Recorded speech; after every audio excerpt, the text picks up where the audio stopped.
Shalom Bapak Ibu, bagaimana kabar Anda hari ini? Semoga kita semua masih dapat menikmati suka dan duka yang silih ganti kita rasakan sampai hari ini.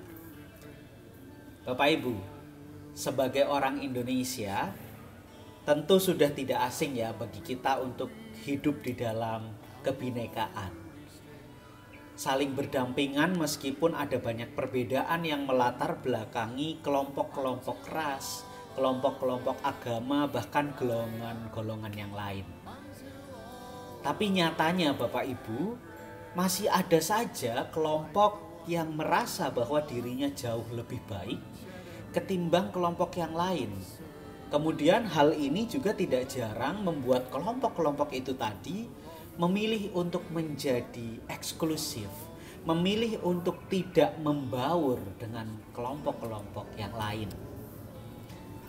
Nah, realitas macam ini juga ternyata pernah terjadi di zaman Alkitab. Jemaat di Korintus mengalaminya, Bapak Ibu. Kisahnya dicatat di dalam 1 Korintus pasal 11, terkhusus di ayat 17 sampai 34. Di sana dicatat tentang kegiatan kerohanian yang dilakukan oleh jemaat Korintus. Nah, perjamuan malam yang mereka lakukan itu merupakan sebuah tradisi yang dilakukan secara rutin oleh jemaat Korintus. Mereka melakukannya untuk merayakan identitas mereka sebagai orang Kristen yang melakukan pengenangan merayakan tubuh dan darah Kristus. Nah, perjamuan malam yang dimaksudkan di dalam bacaan itu kurang lebih sama seperti perjamuan kudus yang kita rayakan di gereja kita.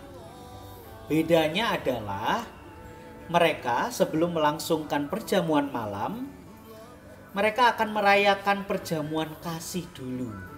Ya, dirayakan perjamuan kasihnya dulu, kemudian baru merayakan perjamuan kudus, perjamuan malam itu. Nah, di dalam perjamuan kasih itu Bapak Ibu, orang-orang yang hadir, umat yang hadir akan membawa makanan mereka masing-masing. Kemudian akan membagikannya satu dengan yang lain, kemudian menyantapnya bersama-sama di tempat itu. Nah, tetapi ironisnya Bapak Ibu, ternyata terjadi perpecahan di dalam perjamuan Tuhan itu. Itulah mengapa Paulus marah di ayat 18. Mari kita lihat ayat 18. Sebab pertama-tama aku mendengar bahwa apabila kamu berkumpul sebagai jemaat, ada perpecahan di antara kamu. Paulus juga mengecam mereka karena mereka melakukan praktek diskriminasi sosial, Bapak Ibu. Mereka melakukan diskriminasi. Makanya di ayat 22 Paulus mengatakan, apakah kamu tidak mempunyai rumah sendiri untuk makan dan minum? Atau maukah kamu menghinakan jemaat Allah dengan memalukan orang-orang yang tidak punya apa-apa? Dari situ kita tahu bahwa umat yang kaya tampaknya tidak ingin berada dan berbagi makanan dengan mereka yang miskin. Mereka yang kaya memilih berkumpul bersama dengan teman-temannya secara eksklusif. Yang kaya ngumpul sama yang kaya. Kemudian dengan sombongnya mereka melahap hidangan makanan mereka tanpa membagi-bagikannya kepada yang lain. Nah, keeksklusifan mereka ini nyatanya justru merusak esensi dari perjamuan kasih. Perjamuan kasih yang semestinya menjadi sebuah perayaan kasih justru dirusak oleh orang-orang ini.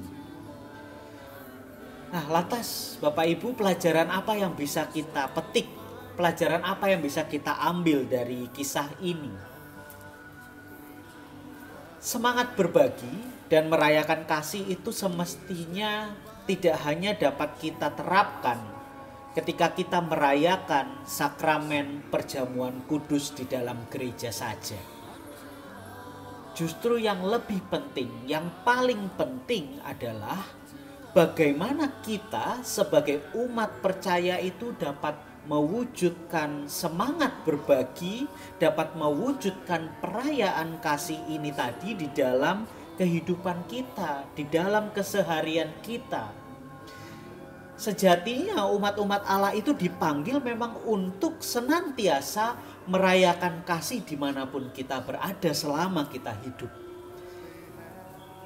Jika kita tidak merayakan kasih di dalam kehidupan ini, jika kita masih enggan memberikan cinta, jika kita masih enggan memberikan perhatian kepada sang lain di sekitar kita, maka kita patut mengevaluasi diri.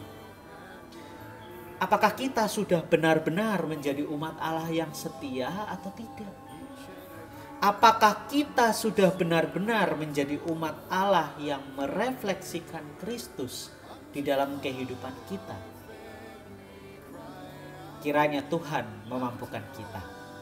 Mari berdoa. Ya Allah Sang Cinta, ampuni kami jika seringkali kami menjadi eksklusif.